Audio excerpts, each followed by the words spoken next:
Coming up, major roadworks to block access to a busy road in Springfield Central. Get ready to be galvanised in Ipswich, starting with a traditional welcome by Nunukul Yuggera on August 31. And the heartwarming story from RAAF Amberley of a double breast cancer survivor who has served 40 years. It's Wednesday, August 16, 2023, and I'm Alan Roebuck. Welcome to Ipswich Today, which acknowledges the traditional custodians of the land on which it is produced and pays respects to elders past, present and emerging.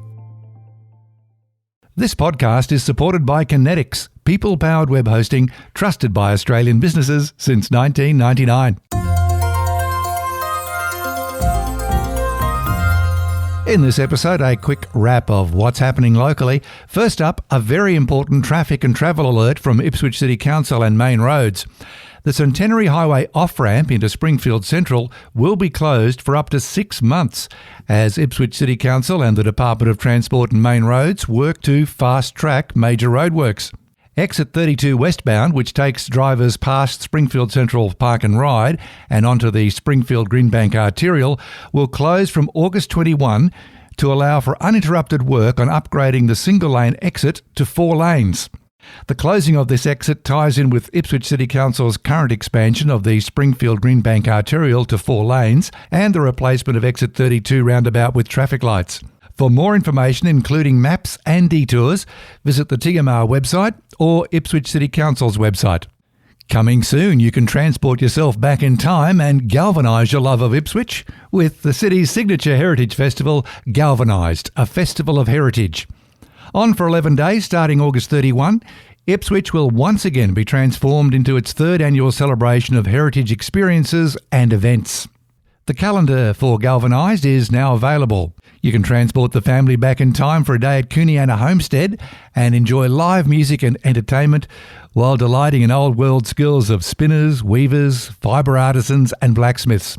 If torchlit museum visits by night is more your style, you can get involved in the once-a-year opportunity to visit Cooniana Heritage Centre after dark and be regaled with tales of past residents while flames fly high as blacksmiths work their forges. Visit Queensland's oldest Anglican church that will be laden with a magnificent display of crafts including quilts, lace making, spinning and weaving, while the restored pipe organ fills St Paul's high ceilings and historic walls.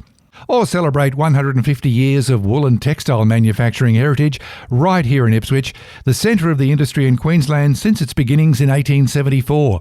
And on Father's Day, a Bikes, Beards and Barbecues event will be held in the Nicholas Street precinct to enjoy vintage bikes and trucks, live music, and mouth-watering food and barbecue demonstrations. And at Hardings Paddock, it's Culture on Country. This is being held on Sunday, September 10, between 10 a.m. and 2 p.m, featuring a First Nations visual art space, cultural workshops, elders tent, community planting, a bush tucker trail walk, and sounds of the bush. Check out the full program, and for ticketing information visit ipswichfestivals.com.au.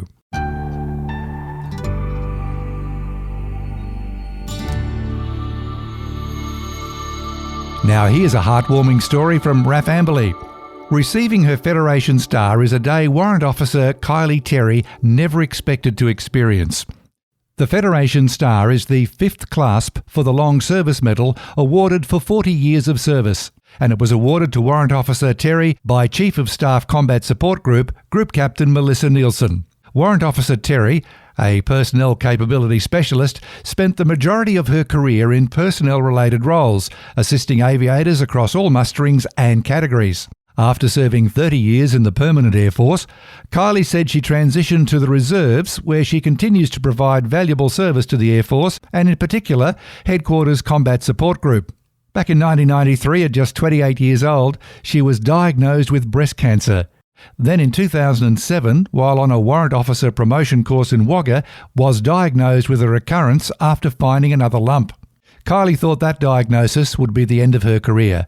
However, the Air Force medical team was really supportive and deployed on operation between each diagnosis. Now Kylie still has a successful career in the Air Force, is a double breast cancer survivor, a National Breast Cancer Foundation Community Ambassador, and provides support for other serving females who've also survived through the Facebook defence group Defence Chicks with Breast Cancer.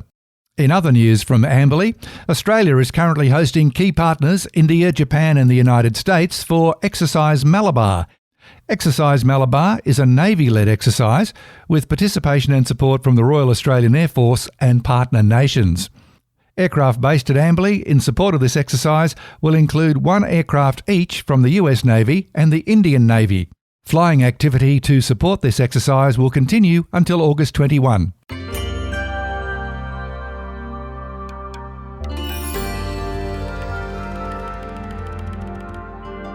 And from Ipswich Showgrounds, news about unleashing your inner John Travolta with disco fever.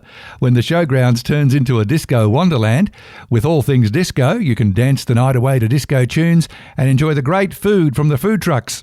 Get along dressed in your favourite disco outfit, whether that be your sparkliest, pinkest, blingest outfit, or your disco fever-inspired look.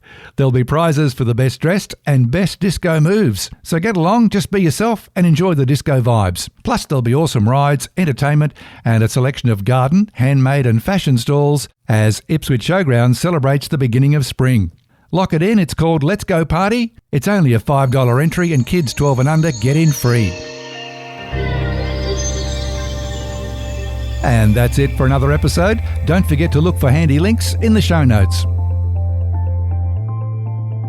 Ipswich Today is supported by Kinetics, people-powered web hosting trusted by Australian businesses since 1999. This podcast is listener-supported. Please make a once-only gift or regular donation to help keep it online. Just go to ipswichtoday.com.au.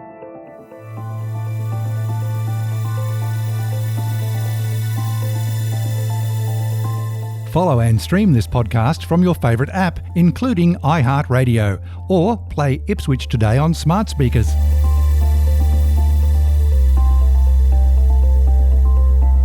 Music is supplied by Purple Planet Music. This is Alan Roebuck. Thank you for listening.